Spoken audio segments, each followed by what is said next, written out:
Maharashtra top 10 में आपका बहुत स्वागत है। पेश है महाराष्ट्र की वो खबरें जो इस हफ्ते सुर्खियों में रही। अब मुंबई से सीधे वसई विरार तक मेट्रो दौड़ेगी। महाराष्ट्र कैबिनेट ने 17,725 करोड़ के प्रोजेक्ट को मंजूरी दे दी है। मीरा भाईंदर से वसई विरार तक 25 किलोमीटर लंबी मेट्रो लाइन 13 बनाई जाएगी, जिसमें 16 स्टेशन होंगे। इसके साथ ही पुणे रिंग रोड के करीब 32 किलोमीटर लंबे ईस्टर्न एक्सटेंशन के लिए 10,502 करोड़ रुपए मंजूर किए गए हैं। इससे ट्रैफिक जाम कम करने में मदद मिलेगी।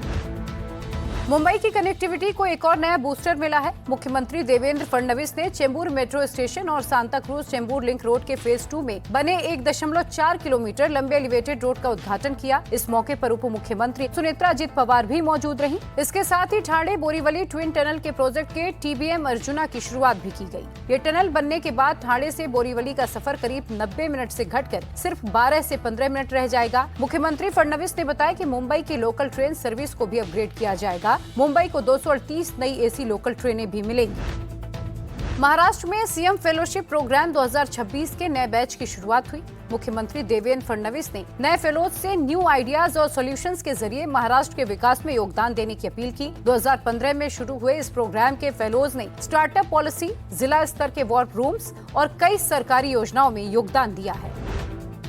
मुख्यमंत्री देवेंद्र फडणवीस ने महा DBT 2.0 पर 29 और योजनाओं को लॉन्च किया। अब पोर्टल पर योजनाओं की संख्या 76 से बढ़कर 105 हो गई है। इसमें OBC वेलफेयर और हायर एंड टेक्निकल एजुकेशन से जुड़ी योजनाएं भी शामिल हैं। महा DBT के जरिए लोगों को सरकारी योजनाओं का लाभ आसानी से पारदर्शी तरीके से सीधे उपलब्ध कराया जा रहा है। पोर्टल पर single sign on, know your benefit और लाइव डैशबोर्ड जैसी सुविधाएं भी मौजूद हैं। फिलहाल 231 और योजनाओं को महा DBT से जोड़ने का काम चल रहा है।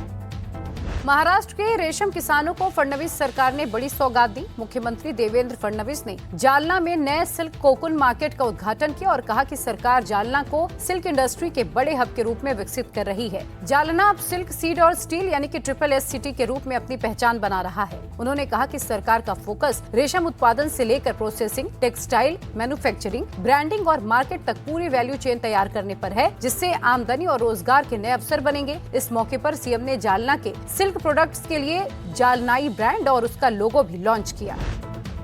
महाराष्ट्र सरकार ने पंढरपुर के लिए स्पेशल रिहैबिलिटेशन पॉलिसी को मंजूरी दी है। इससे विट्ठल रुक्मिणी मंदिर परिसर और कमर्शियल कॉम्प्लेक्स के करीब 3,994 करोड़ रुपए के विकास कार्यों को गति मिलेगी। पंढरपुर के धार्मिक महत्व और वारकरी श्रद्धालुओं की भीड़ को देखते हुए ये फैसला लिया गया है। मुख्यमंत्री देवेंद्र फडणवीस ने प्रभावित स्थानीय लोगों के लिए स्पेशल पैकेज देने का सुझाव दिया था, जिसके बाद जिला प्रशासन ने ये पॉलिसी तैयार की।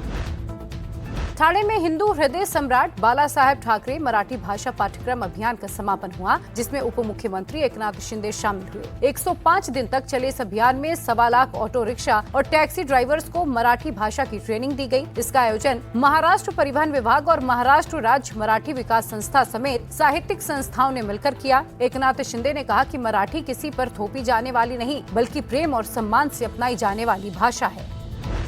महाराष्ट्र सरकार ने जायकवाड़ी प्रोजेक्ट फेज 2 के लिए 6,477 करोड़ रुपए से अधिक के फंड को मंजूरी दे दी। इससे माजलगांव डैम और उससे जुड़े सिंचाई प्रोजेक्ट्स के काम में तेजी आएगी। इस प्रोजेक्ट से छत्रपति संभाजीनगर, अहिल्यानगर, बीड, परभड़ी और नांदेड़ समेत 5 जिलों में करीब 1,32,000 हेक्टेयर जमीन को सिंचाई का फायदा मिलेगा। मुंबई में Indo American chamber of commerce के नेशनल कन्वेंशन 2026 में मुख्यमंत्री देवेंद्र फडणवीस और अमेरिकी एम्बेसडर सर्जियो गोर शामिल हुए। इस मौके पर सीएम फडणवीस ने बताया कि देश की कुल डेटा सेंटर कैपेसिटी का 65% महाराष्ट्र में है। राज्य में डेटा सेंटर्स के लिए $300 बिलियन यानी करीब 29 लाख करोड़ रुपए से ज्यादा के MOUs हो चुके हैं और 2031 तक क्षमता 5.7 गीगावाट तक पहुंच जाएगी। इसके साथ ही महाराष्ट्र डिजिटल और AI इंफ्रास्ट्रक्चर को मजबूत करने पर भी काम कर रहा है। पुणे ने 2032 UCI रोड वर्ल्ड चैंपियनशिप की मेजबानी के लिए दावेदारी पेश की है। महाराष्ट्र सरकार ने इसके लिए जरूरी मदद, फाइनेंशियल गारंटी और तैयारियों को मंजूरी दे दी है। अगर पुणे की दावेदारी सफल होती है तो एशिया में पहली बार इस बड़ी साइकिलिंग चैंपियनशिप का आयोजन होगा। इसमें दुनिया भर से 1,000 से ज्यादा खिलाड़ी हिस्सा ले सकते हैं। इससे पुणे और महाराष्ट्र में करीब 330 करोड़ रुपए की आर्थिक गतिविधि होने की उम्मीद है। महाराष्ट्र टॉप 10 में फिलहाल इतना ही। हम फिर हाजिर होंगे महाराष्ट्र की नई खबरों के साथ।